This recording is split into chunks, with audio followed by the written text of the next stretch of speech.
Antes de começarmos esse vídeo, nós gostaríamos de deixar o nosso mais sincero agradecimento a todas as pessoas que contribuíram para que o nosso canal continue existindo.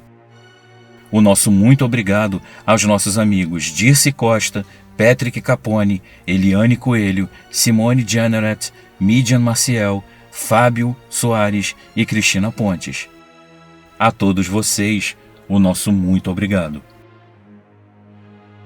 Olá, Luciano. Faz alguns anos que eu trabalho em uma escola famosa por seus eventos sobrenaturais. Fui transferida para lá no começo de 2017. Logo que cheguei, assumi o cargo de secretária. Uma das minhas atribuições era abrir a escola e, para tanto, eu chegava bem cedo, frequentemente ficando sozinha no prédio por alguns minutos. Quando a escola está a todo vapor, cheia de crianças e de funcionários, é difícil percebermos a atmosfera diferente. Mas bastam poucos segundos lá dentro, fora do horário de expediente, para o clima pesar, sobretudo na ala antiga da escola. Seja muito bem-vindo. Eu sou Luciano S. e esse é o canal Casos Sobrenaturais Reais. Se você gosta de relatos, casos sobrenaturais e fenômenos sem explicação, faça agora mesmo a sua inscrição para não perder os próximos vídeos.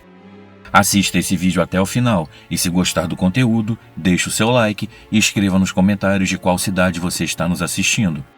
Se você quiser e puder ajudar o canal, na descrição do vídeo você encontra a nossa chave Pix e pode contribuir com a quantia que desejar. Você também pode ajudar clicando na aba Valeu, logo abaixo da tela do vídeo, além de participar do nosso clube de membros e ter acesso a conteúdos exclusivos. Compartilhando nossos vídeos em seus grupos de WhatsApp, você também está nos ajudando. Desde já, o nosso muito obrigado.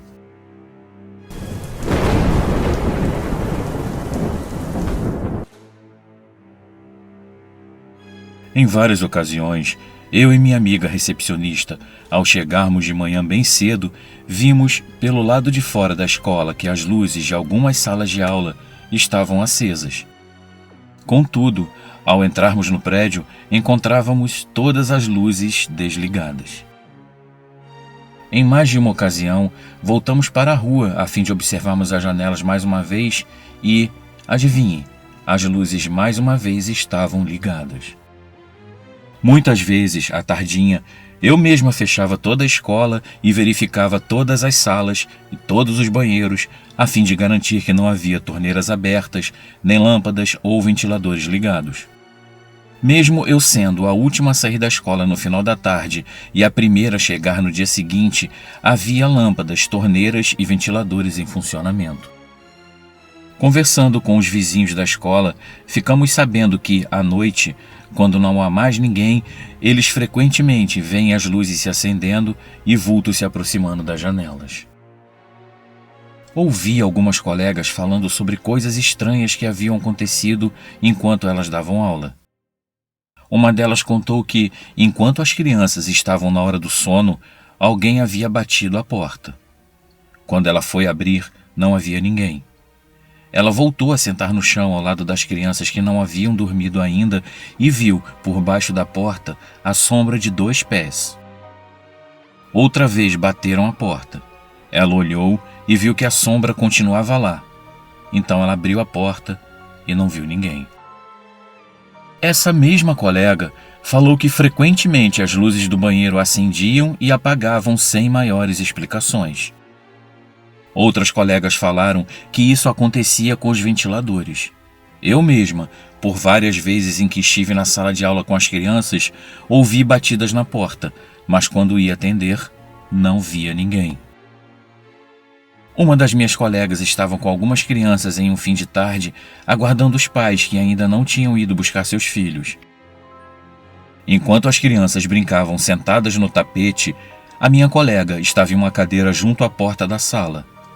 De repente, passou por ela uma mulher, com trajes do final do século XIX, e do mesmo jeito que ela surgiu, ela sumiu. Em um fim de tarde, enquanto eu desligava as luzes e trancava as portas, uma moça da limpeza começou a conversar, olhando para o corredor que leva aos berçários. "Moço, não tem mais criança aí. Moço, Moço, volta aqui. Eu confesso que eu senti um imenso alívio quando eu percebi que ela estava falando com um espírito. Teria sido muito mais assustador se, estando apenas eu e mais 2 ou 3 funcionárias, alguém tivesse invadido a escola. Certa manhã, quando eu cheguei e fui desativar o alarme, eu senti uma presença atrás de mim. Quando eu me virei, eu vi um vulto inteiramente preto flutuando pelo saguão de entrada e se esgueirando para sair pela porta da frente.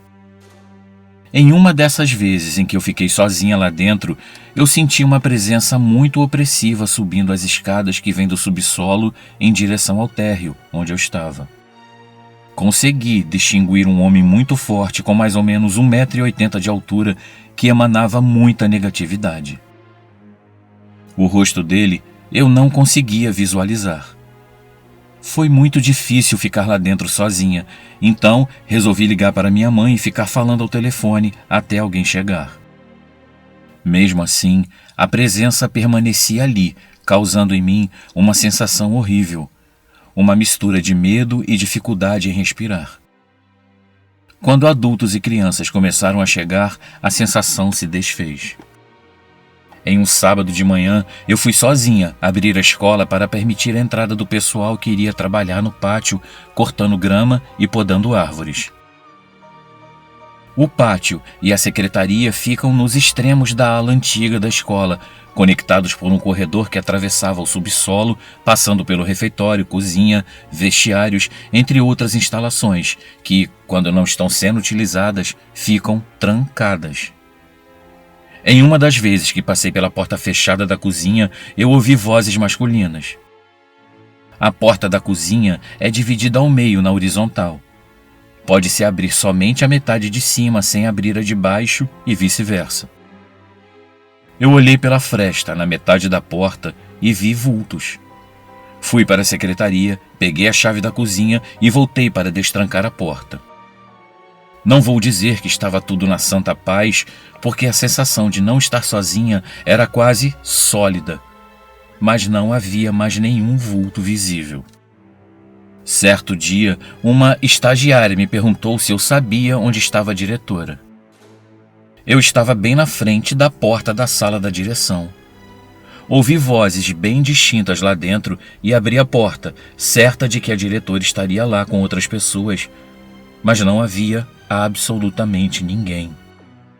Em períodos de muito trabalho, precisei ficar na escola além do horário de funcionamento. Normalmente, o pessoal se ajudava e não deixava ninguém sozinho lá à noite, ficando para fazer companhia. Em uma ocasião, porém, eu tinha que fazer o encaminhamento de todos os alunos do último ano para outras escolas, então eu não tinha hora para sair dali. Pedi para o meu namorado me fazer companhia até eu acabar o serviço. Ele chegou em torno de 6h30 da tarde. Mais ou menos às 7h20, todos já haviam ido embora, exceto nós dois. A escola funciona das 7 às 19 horas. De um segundo para outro, a ala antiga do prédio começou a fazer barulho, sobretudo estalos, batidas e sons de porta abrindo e fechando. Segundo meu namorado, a causa do barulho era o vento. Porém, eu sempre fechava tudo assim que as crianças saíam da sala. Todas as portas da escola, tanto internas quanto externas, eram trancadas diariamente. Na época de inscrição de novos alunos, passávamos o dia todo atendendo pais e inscrevendo candidatos às vagas do ano seguinte. O saguão muitas vezes ficava cheio de pessoas aguardando atendimento. Em certa ocasião, eu e a recepcionista vimos uma senhora que estava sentada num banco do saguão levantar e entrar na sala dos professores. A recepcionista foi até lá explicar para a senhora que ali era um espaço exclusivo dos funcionários. Em poucos segundos, ela apareceu na porta da secretaria com o rosto assustado e me disse: "Você não vai acreditar, não tem ninguém lá dentro." Para quem pensou na possibilidade absurda da mulher ter saído pela janela, eu esclareço, as janelas são todas basculantes. Numa manhã de inverno, eu e a recepcionista chegamos mais cedo do que o normal. Eram mais ou menos 6:30 da manhã e o dia ainda não estava totalmente claro. Abrimos todas as salas e deixamos tudo encaminhado para a chegada de funcionários e crianças.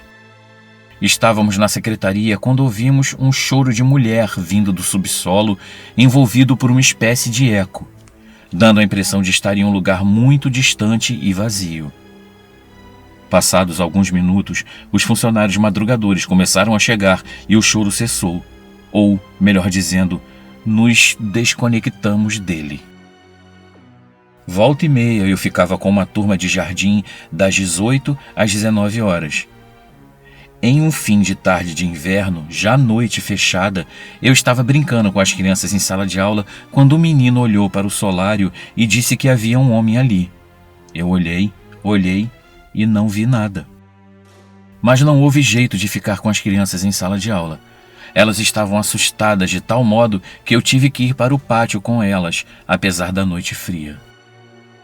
Nos últimos dias do ano letivo, eu e a coordenadora ficamos na escola até 8:20 da noite porque uma das mães teve um problema sério e se atrasou para buscar a filha. Logo que a mãe e a criança saíram, a coordenadora chamou um Uber, pegou as nossas bolsas e foi para a porta de entrada da escola enquanto eu ativava o alarme. Assim que eu me voltei para a parede para digitar o código, nós duas ouvimos batidas em todas as portas da ala antiga do prédio. Era como se, diante de cada porta, houvesse alguém batendo, pedindo para entrar ou, quem sabe, para sair. Eu fiquei paralisada por alguns segundos até entender o que estava acontecendo. Eu ouvi então a coordenadora me apressando e eu digitei o código. Fechamos a porta e o portão e praticamente mergulhamos dentro do Uber de tão rápido que entramos no carro. Quando o carro estava dando a partida, eu olhei para a fachada da escola e vi que a luz de um dos banheiros da ala antiga estava ligado. Entretanto, eu mesma havia verificado todas as salas, trancando todas as portas e apagado todas as luzes. Depois do susto, eu e a coordenadora fomos para a praça de alimentação do shopping bater papo para nos acalmarmos. Ela me contou que cerca de 6 meses antes, no inverno, ela havia ficado até mais ou menos 8:30 da noite com uma criança cuja mãe se atrasou. De um segundo para outro, começaram os sons de batidas em todas as portas da ala antiga da escola, tal qual havia acontecido conosco naquele mesmo dia. Como ela era a única adulta na escola, ela se trancou com a criança na sala dos professores, mas a criança começou a sentir muito medo. A coordenadora resolveu então tomar uma atitude drástica. Ela desligou todas as luzes, trancou as portas e os portões e foi para a calçada aguardar a mãe da criança. Por mais inadequado que fosse aguardar ao relento, ainda assim era melhor do que enfrentar o desconhecido com uma criança à beira de uma crise de pânico. De qualquer modo, a mãe da criança não demorou muito a chegar, graças a Deus.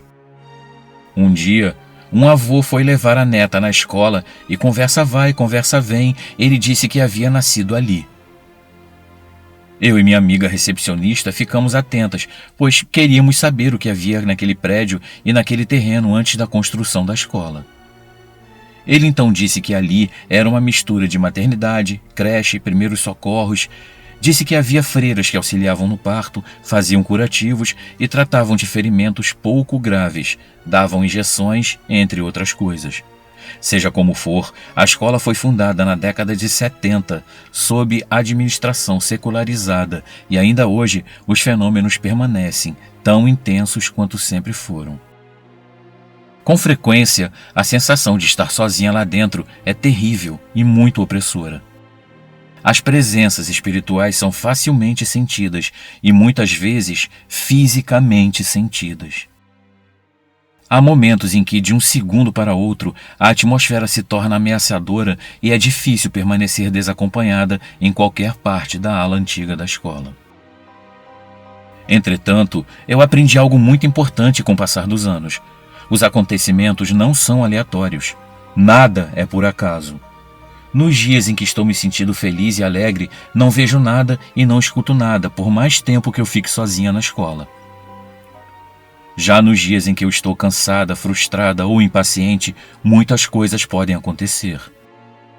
Um dia em que eu e a coordenadora escutamos as intensas batidas em todas as portas da ala antiga, tanto eu quanto ela havíamos tido um dia difícil.